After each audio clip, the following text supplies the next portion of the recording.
Thanks for having me here today. And also, thanks for accepting accepting my request for presenting on this topic. So, just for some context, sort of shamelessly reintroducing myself, I work as a research engineer at Hugging Face. I try to focus on different facets of diffusion models for image and video generation. Uh, Part of my time at Hugging Face is focused on maintaining and growing the diffusers library, but this talk is not going to be about the diffusers library. And the rest of my time at Hugging Face is also spent around researching diffusion models from many different perspectives. And I'm going to be covering some of that in this talk. As this talk suggests, it's going to be about optimizing the full stack for image and video generation models. In particular, we will see how the optimization aspects of these models are a little non-trivial and also kind of atypical in nature, and also some some perspectives into how the whole optimization landscape can transcend beyond latency and speed. So with that, I'll start. I'll try to also give you a very hand wavy introduction to diffusion models because diffusion model itself will take another lecture to cover. So I'll try to give you just enough context so that we can sort of step through the rest of the discussion for this talk. And hopefully by the end of this talk, there will be time for some Q&A. In case there isn't, you can always reach out to me via email and we can always discuss things offline.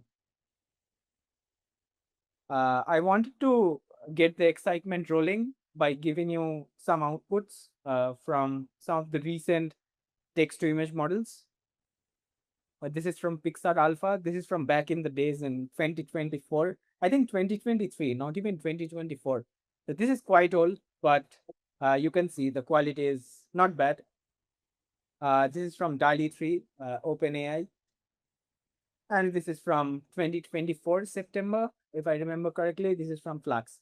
And this example is by far my most favorite because even imagining a tiny astronaut, let alone trying to imagine it hatching from an egg is wild. It's simply wild. But somehow these models are, expressive enough to be able to come up with something as real as this.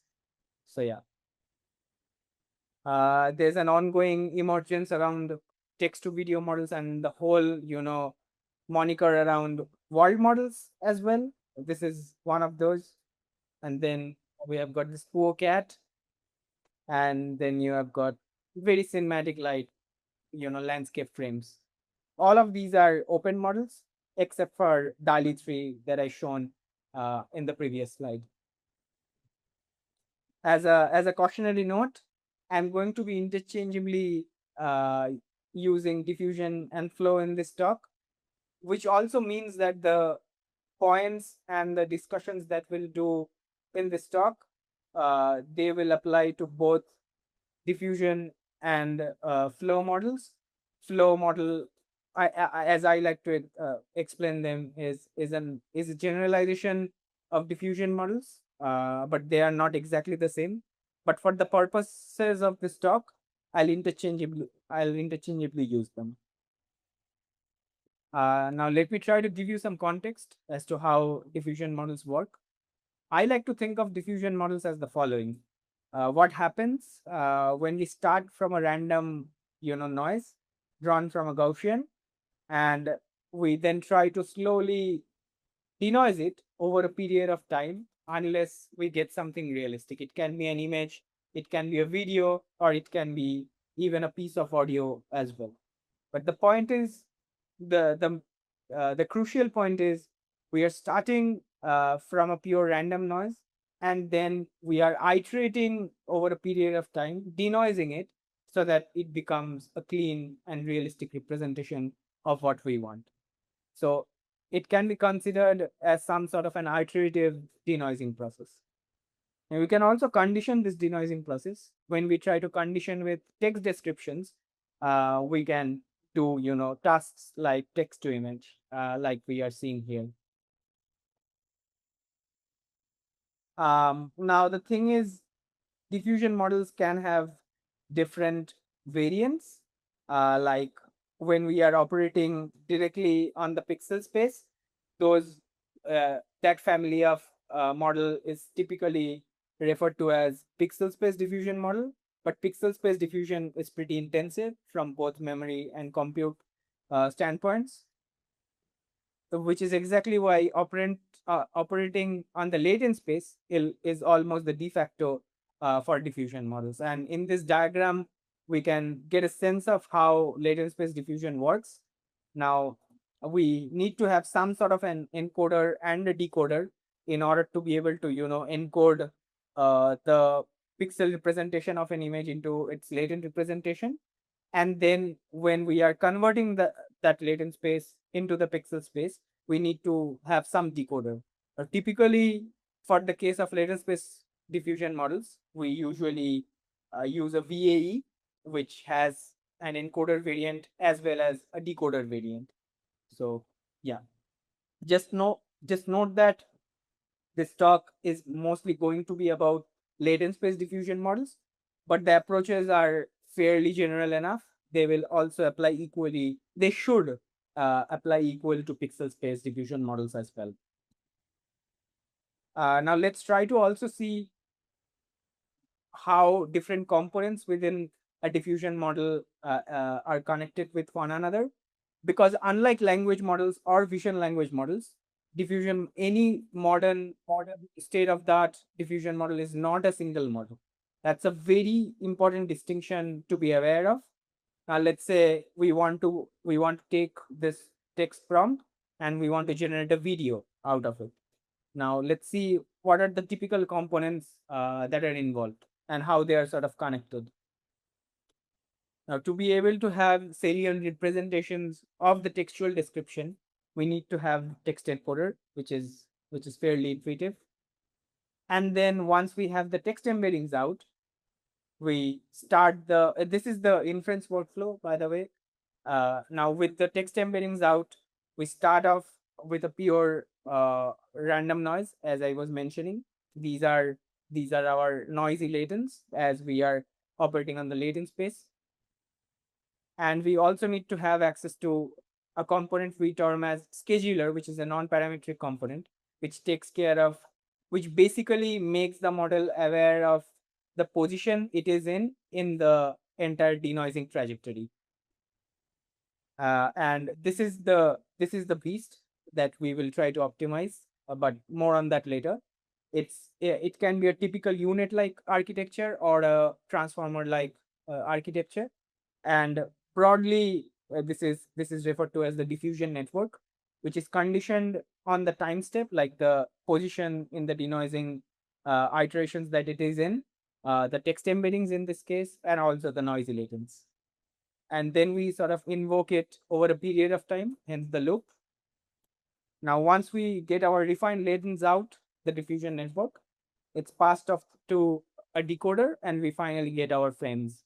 In case of an image, it will just be a single frame or just the single final image.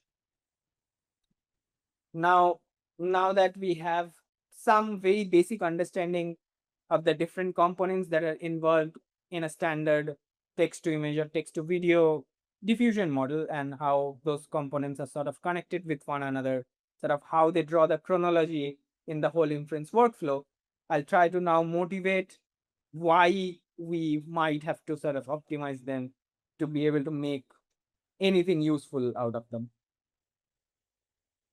Now, let's try to look at the memory footprint of the individual model level components in a fairly state of the art and recent model called Flux. It uses two text encoders, which is also kind of common in the literature of text to image diffusion models. For Flux, it uses two text encoders. It has got a T5XXL and it has got a clip large. If you are interested in knowing why we need different text encoders and why that might be beneficial, we can talk about it later. But in the interest of time, I'll just keep going. But that's an interesting question to ask. And then you have got the transformer, which is like the diffusion network.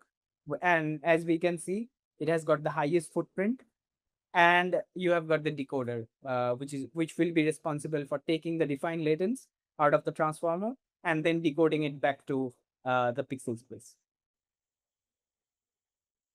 And as I was mentioning, the transformer or the diffusion network here is the most compute intensive unit, and it's compute bound, unlike language models.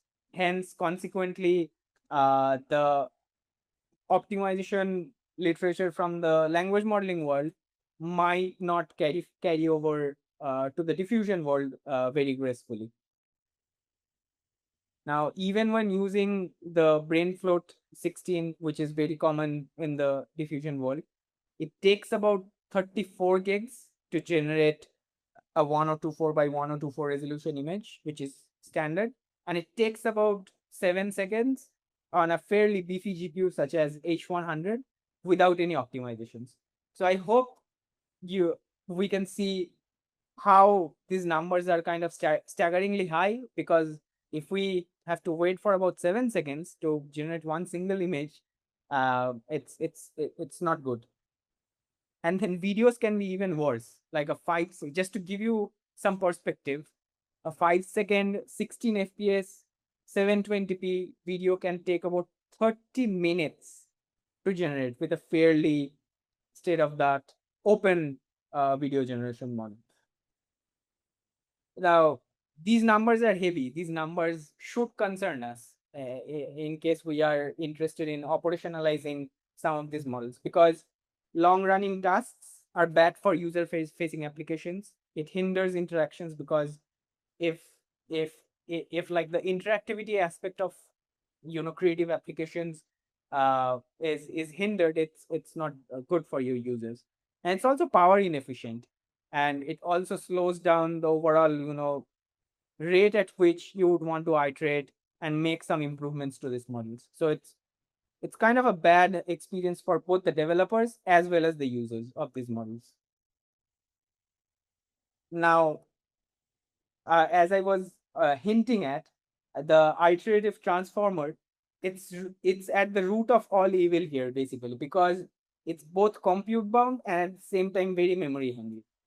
Now, and a natural question, because the transformer takes the most amount of time in the whole generation workflow, a natural question here to ask would be, do we just optimize for speed? But what happens when you also try to sort of motivate the entire optimization landscape with an application, the application in which this diffusion network is going to get used? If we consider things from that perspective, there will be other factors that will influence the whole process, like the use case in which this network is used, the level of user interaction, the rapidity of the user interaction, the kind of throughput we'll have to meet, and also the deployment hardware that's available to us. uh, so I think I was able to sort of motivate why you would want to you know work with an optimized version of the diffusion network, and also why speed might not just be the only factor that we want to care about in this case.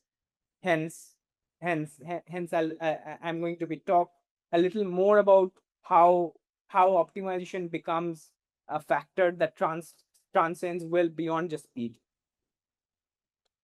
Uh, Effectively and essentially, I like to think of the whole optimization landscape as a few guiding principles. When should the optimization take place?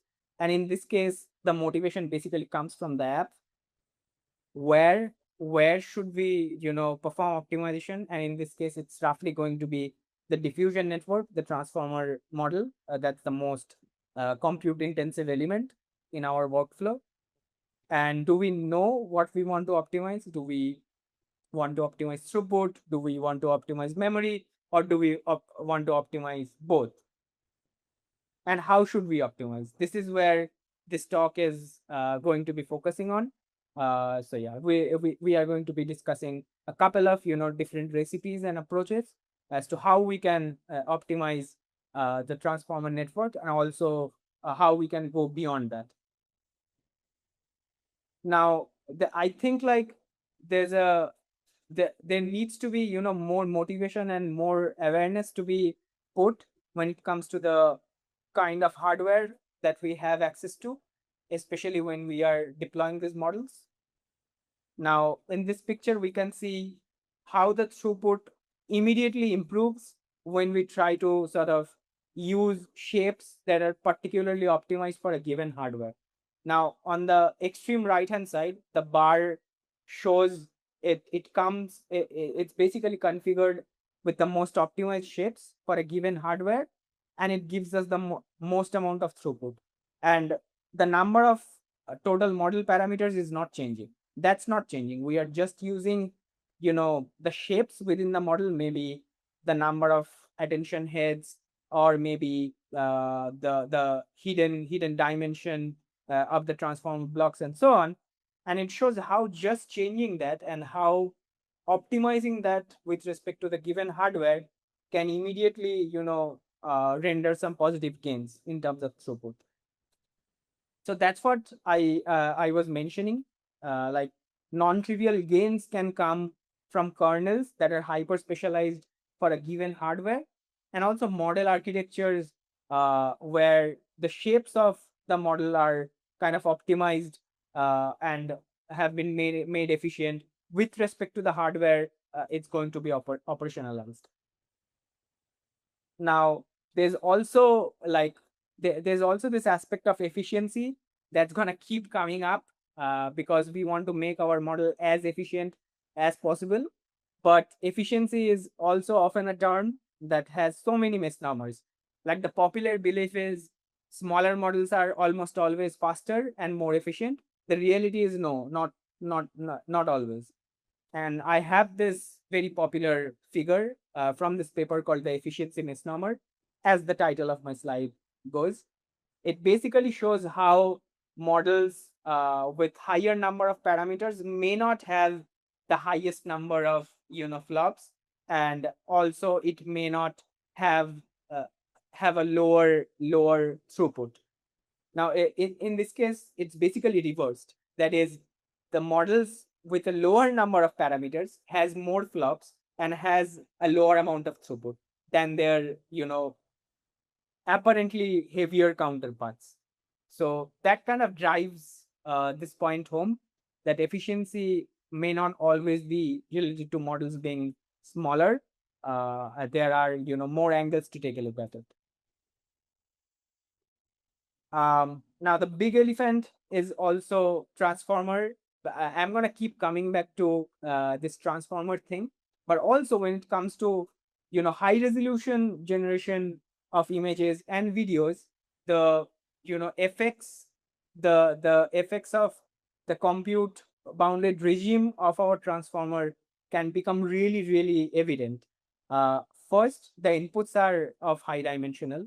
That, for example, for 4K image generation, even if we were to operate with a compression factor of 8x, we have got this huge dimensionality problem. Like, we have got batch size, then we have num-latent channels which can be 64, 128, and so on. And then you have got your latent width and you have got your latent height and latent width, which is also like 512 and 512. Now, doing attention at this high dimensional space can immediately sort of restrict, can immediately impose memory implications, as well as speed implications. Two very popular ways to deal with this high dimensionality problem in order to achieve some efficiency gains is, like, we increase the compression factor, like from 8x we compress even higher, maybe 16x or 24x, and we try to sort of recover the lost information through other means. Like, there are several works that have explored this, but I just wanted to give you a high level overview of the typical things that are done when we have this problem of high dimensional representation spaces. Now, when we just to sort of elaborate a bit further on this point, when we try to compress higher and higher, we also end up losing a lot of information redundancy, which might be actually necessary in order to model the expressivity into the overall workflow. And if we do miss out on that, our quality can take a huge hit. Now, that's also why it's like essential to try to recover the information loss incurred during this heavy compression through some kinds of other means. And as a motivating example, I want to show you this picture from this very popular, high resolution image synthesis model called Sana, which also happens to, operate on a highly compressed latent space. And as we can see, using extreme compression can have like significant gains on the speed. So in this case, we can see like a 25x reduction in the generation latency when operating with 4K images. Now, the good thing about you know trying to sort of do this more from a first principles approach is like these approaches should be complemented with the kinds of techniques that we have for latency optimization. For example, maybe an optimized kernel, or maybe using things like flash attention. Uh, so at this point in time, I would expect us to sort of have a good understanding of how we can optimize the model architecture, and also sort of have a model architecture that respects the hardware that it will get deployed to. Now, ultimately, since we are also focusing on the applications in which these models are going to be used, I think like it also makes sense to try to think about how we can also optimize a little bit for the use case. So let's see how. So so we know that my model is sort of topping all the standard generation benchmarks. That's all well and good. But the use cases in which the model is going to get deployed to, they might be different. For example, maybe the model would be needed for photorealism. So in that case, the users would demand for specific attributes to be better than others. And then maybe the model will be used in the context of interactive generation. In those cases, we would rather have real-time interaction and lowest possible latency. Maybe quality doesn't matter that much. So in these cases, we will have to fine tune whatever model that we have for specific needs, and that entire process should be driven by the use cases. One such way to do that, one such way to inject some form of use case awareness would be to do preference alignment, where the model is sort of fine tuned to output what's preferred.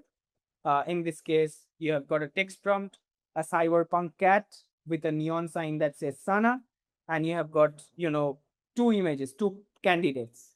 Now the model will be trained on this triplet, and it will be basically trained to output what the users typically prefer. We might also want to sort of extend the way users prompt these models. So far, we have been seeing, text to image models, which is basically users provide natural text description of what they want to see in the final outputs.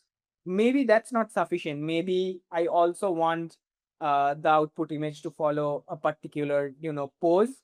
Maybe I want to, sort of condition the model with more structural forms of input, such as pose, segmentation map, canny map, for example. And in this case, I'm basically prompting the model with a subtle pose as well as a textual description. And as you can see, it works basically. So maybe the textual prompt was not enough, and hence there was a need to allow the users to have more control over what they can provide to the model as inputs. If training is not possible, because training is an expensive gig, even with parameter efficient fine tuning, the results might be far from expected. In those cases, we can also incorporate things like inference time scaling, where we might want to search for better noise, as we saw a couple slides back. When performing inference with diffusion models, we try to sort of start from a random noise and then we try to denoise it. We could search for better noise, like the initial noise, could be better, because not all noises are equal. They are not gonna lead to same quality outputs. So you know we might want to search for a better noise, or maybe we want to search for a better prompt. And it's also possible to search for both, actually. This gives us a depiction of what I wanted to convey. So you basically generate an image from a language prompt, and then you sort of compute some metric. In this case, it's the clip score. And then if the metric is okay, then all good, our job is done. If the metric is not okay, maybe we ask some language model to come up with a better prompt, and then we sort of enter into this interactive sort of scaling framework. Now, clip score, here I used clip score as a motivating example, but this metric should be use case specific. So this is the last section of my talk, where I want to give you a flavor of some of the more advanced optimization techniques that we can incorporate. So knowledge distillation is already very popular. We have had many papers in the community that talk about this technique. So the basic idea is, we have a large model that is probably memory intensive, and also like slower and so on. And we want to sort of distill that large model into a smaller one, which is often known as like some sort of a compressed representation of that larger model. And in the case of diffusion models, we have got large number of iterations, and we can typically reduce the number of steps or the iterations needed to generate something reasonable. And in the literature of diffusion models, it's known as time step distillation. And for also, one advantage of working with diffusion models is that we can combine architectural compression with time step distillation, and sort of come to be able to you know benefit from the best of both worlds. So at a glance, like, if I were to give you an overview of the things that I find to be beneficial when trying to approach the optimization landscape for diffusion or flow models, is like, we should incorporate hardware awareness when designing the model architecture, and also shapes that are optimized for a given hardware for potentially better efficiency. And it also can be very beneficial to make the model architecture flexible, to be able to extrapolate to use cases like high resolution image and video synthesis. And we can complement the benefits that come from model architectures with latency optimization techniques, such as better kernels, flash attention, and those techniques. And if the use cases demand for it, we should post train. And if the latency requirements demand for it, we might want to just distill as well. So I think that's about it. That that went quicker than I was expecting. And most of the content of this talk, I have written in this blog post. So yeah, that's about it from my end. So if there's any questions, I'm happy to take them. So yeah. Awesome. Thanks so much.